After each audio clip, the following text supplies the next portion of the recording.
Assalamualaikum warahmatullahi wabarakatuh. Nama saya Siska Dwi Rahayu dari Akuntansi 4C akan mempresentasikan mengenai tugas analisis laporan keuangan. Analisis laporan keuangan merupakan proses evaluasi posisi keuangan dan kinerja perusahaan dengan menggunakan laporan keuangan.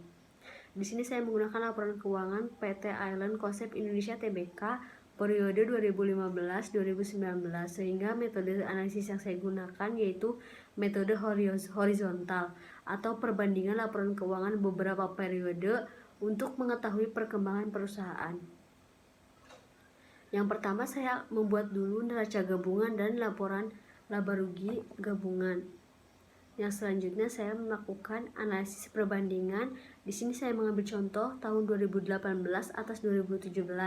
USD didapat dari tahun 2018 dikurangi 2017, persennya saya dapat dari hasil USD ini dibagi dengan tahun 2017, dan rasionya saya dapat dari 1 ditambah persen ini. Selanjutnya saya melakukan analisis rasio. Laporan keuangan harus diinterpretasikan dengan mengadakan analisa hubungan dari berbagai pos-pos yang ada di laporan keuangan, disebut dengan rasio keuangan. Rasio keuangan mempunyai future oriented. Analisis rasio keuangan berdasarkan tujuan ada 4. Yang pertama yaitu likuiditas atau kemampuan perusahaan membayar kewajiban hutang jangka pendek. Yang kedua leverage atau penggunaan sumber dana yang berasal dari hutang. Yang ketiga yaitu aktivitas atau tingkat efisiensi pemanfaatan aktiva perusahaan untuk mengendalikan investasi. Yang keempat yaitu profitabilitas atau kemampuan menghasilkan keuntungan. Yang pertama yaitu likuiditas ada 4. Likuiditas yang ada 4 yaitu yang pertama current ratio. Current ratio yaitu total aktiva lancar dibagi hutang lancar. Apabila hasilnya tinggi menunjukkan bahwa kreditor jangka pendek bagus, tetapi tidak menutup kemungkinan terlalu banyaknya persediaan dan menunjukkan kelebihan uang kas. Yang kedua yaitu acid ratio atau quick ratio. Quick ratio tidak memperhitungkan persediaan, sehingga dihitung dari aktiva lancar dikurangi persediaan dibagi hutang lancar. Yang ketiga cash ratio. Cash ratio yaitu perbandingan dengan kas yang dipunyai dan dihitung dengan kas ditambah surat berharga dibagi hutang lancar. Apabila hasilnya tinggi menunjukkan bahwa kreditor jangka pendek baik dan perusahaan mengalami idle fund yang tinggi, yang besar. Yang keempat yaitu working capital to total asset ratio, yaitu aktiva lancar dikurangi hutang lancar dibagi total aktiva. Merupakan modal kerja dengan semua kekayaan yang dimiliki. Apabila hasilnya tinggi menunjukkan bahwa modal kerja juga tinggi. Dalam rasio likuiditas yang lebih tinggi yaitu pada tahun 2019. Itu karena current ratio tinggi, quick ratio tinggi, dan working capital juga tinggi. Artinya pada tahun 2019 kreditor jangka pendek baik dan juga tingginya modal kerja dan menunjukkan kelebihan adanya uang kas. Sedangkan yang terendahnya itu pada tahun 2015. Analisis rasio yang kedua yaitu rasio leverage. Rasio leverage yang pertama yaitu total debt to total asset ratio atau DAR, yaitu total hutang dibagi total aktiva. Apabila hasilnya tinggi menunjukkan bahwa ketergantungan perusahaan terhadap kreditor juga sangat tinggi. Yang kedua total debt to total equity ratio atau DER, yaitu total hutang dibagi ekuitas sama dengan DAR.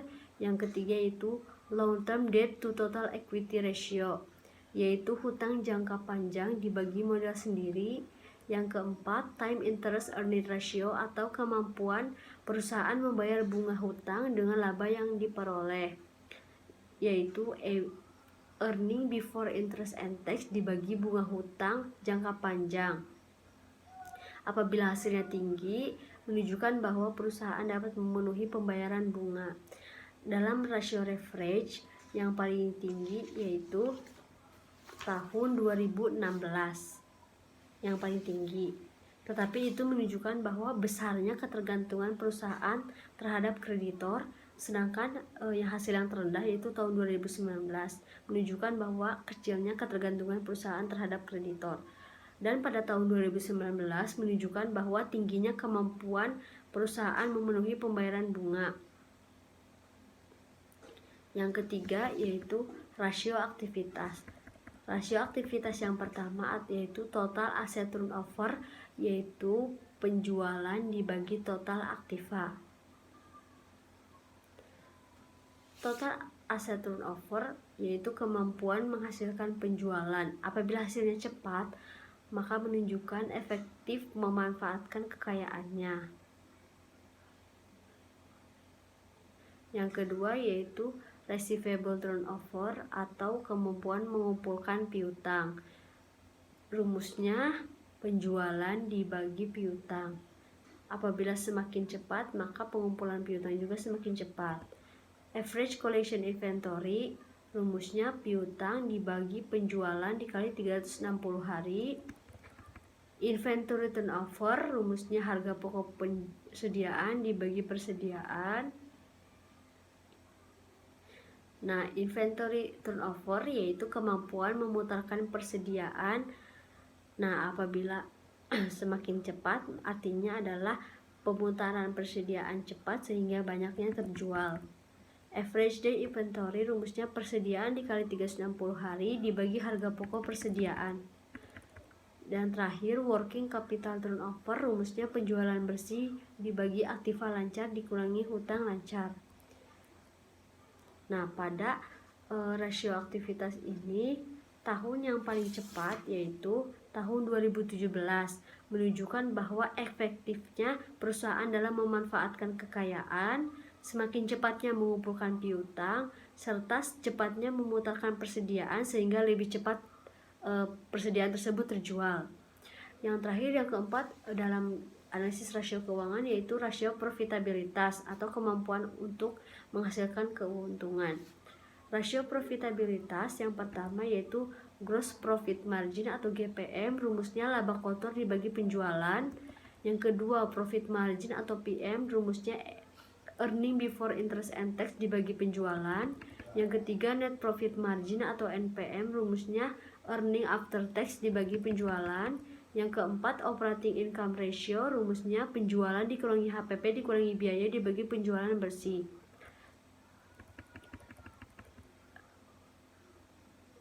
Profitabilitas yang berhubungan dengan investasi juga ada 3, yaitu return of asset atau ROA, rumusnya earning before interest and tax dibagi total aktiva dikali 100%. Yang kedua return of equity atau ROE, rumusnya earning after tax dibagi modal sendiri dikali 100%.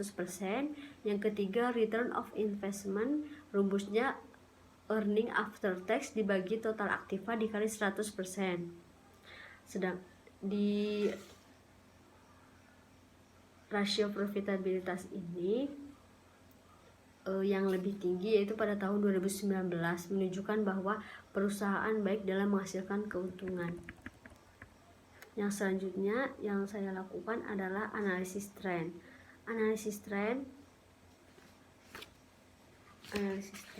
Yang selanjutnya saya melakukan analisis tren.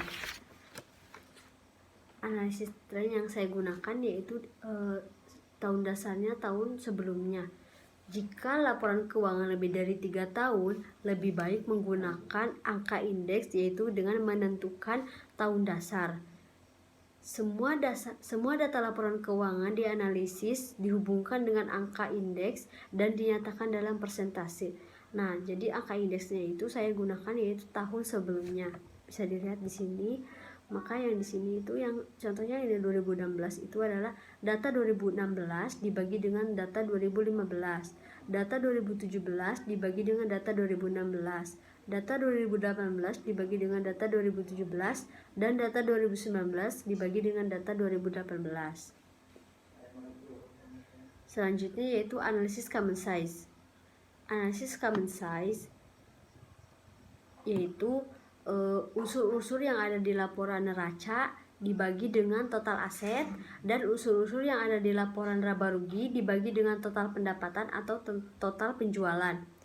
Di sini Contohnya yang tahun 2015 yaitu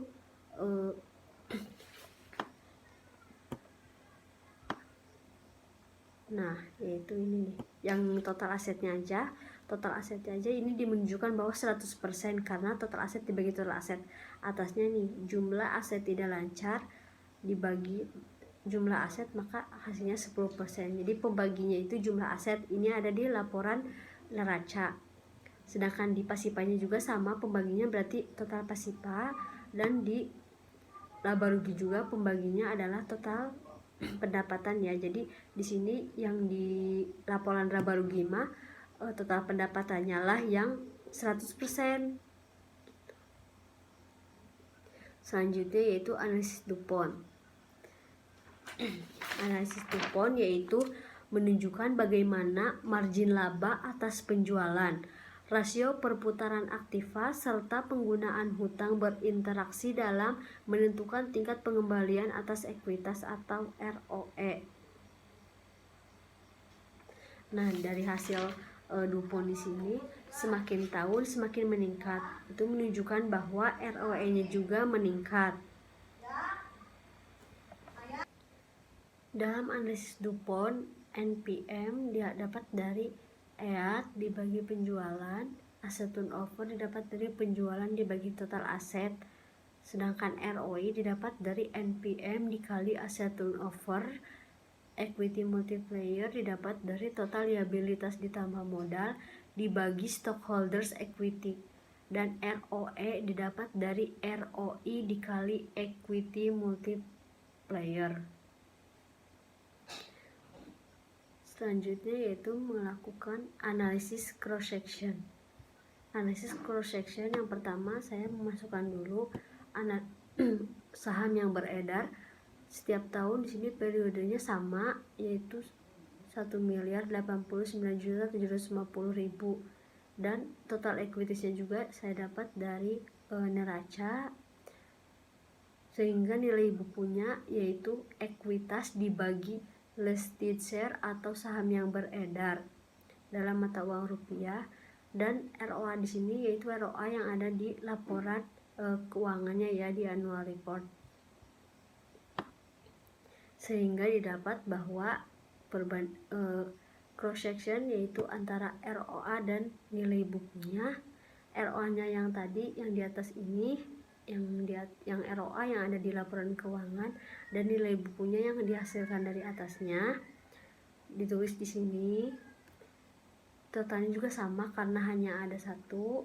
Selanjutnya rata-rata aritmetikanya yaitu didapat dari sebelumnya cross section itu ada aritmetika, ada tertimbang, ada median, dan modus. Cross section adalah perbandingan data keuangan suatu perusahaan dengan perusahaan atau industri yang sejenis. Nah, di sini cross section yang aritmetik yaitu didapatnya dari total ininya, kan totalnya ada satu, misalnya ini nih yang 2015 ROA-nya 1,6 dibagi dengan 1 karena hanya ada satu, jadi rata-rata tertimbangnya juga sama dengan total, sama dengan yang atasnya.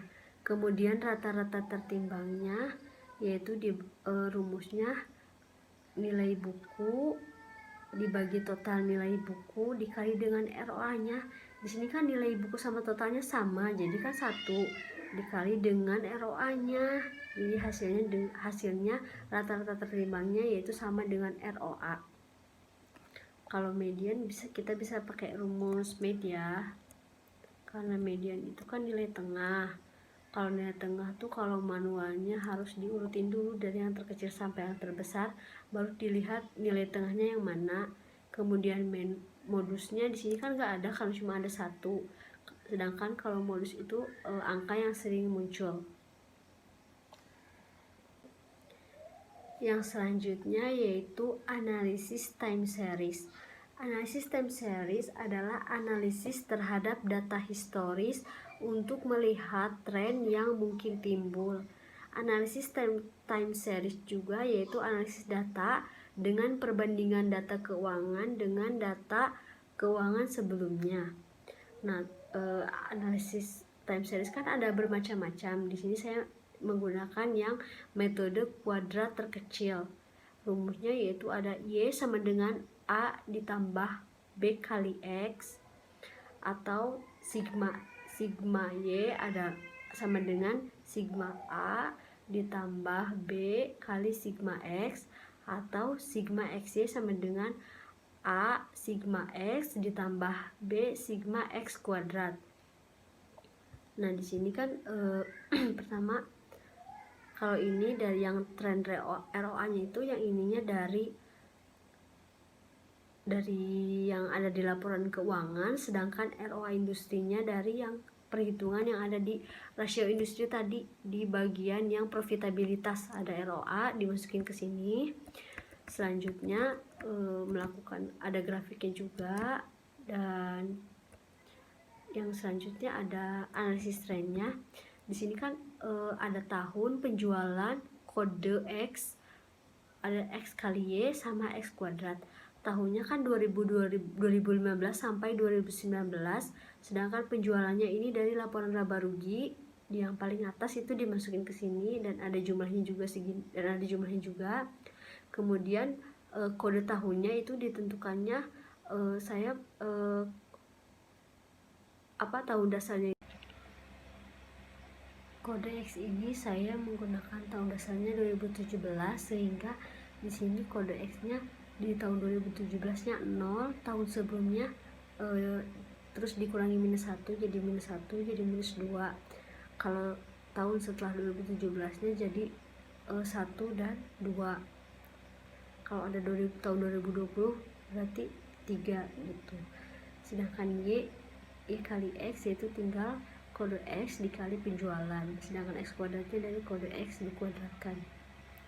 Total X nya nggak ada, total X nya segini, dan total X kuadratnya 10.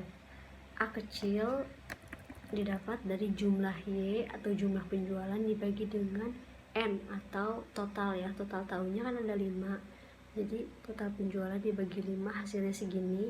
Sedangkan B kecil yaitu dari jumlah X-Y dibagi X kuadrat, hasilnya segini.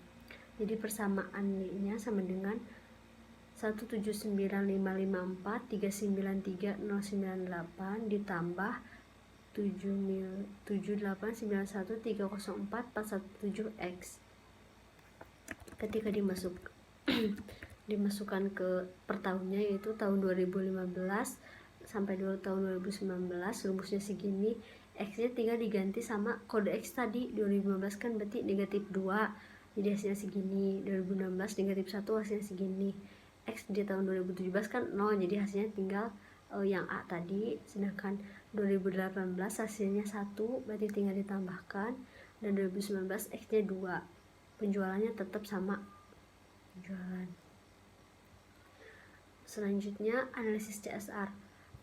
Analisis CSR menggunakan data ini, hasilnya menggunakan data ini tuh hasilnya tahun 2015 2, 2016 2, 2017 juga 2. Itu menunjukkan bahwa PT Island Concept Indonesia termasuk ke tingkatan pengungkapan CSR yang sangat rendah.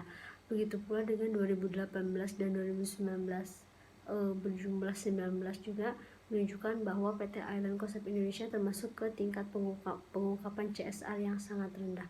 Ini bisa dilihat di sini ya, keterangan dari total tabelnya tadi 2015 sampai 2017 2 termasuk ke dalam sangat rendah. Begitu pula dengan 2018 dan 2019 yang totalnya 19 juga masih kurang dari 20, berarti masih sangat rendah. Berarti masih kecil ya CSR-nya.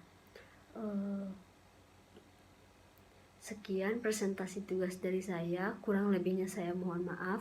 Saya tutup, apabila ada kekurangan dan kelebihan mohon dimaafkan. Wabillahi taufiq wal hidayah. Wassalamualaikum warahmatullahi wabarakatuh.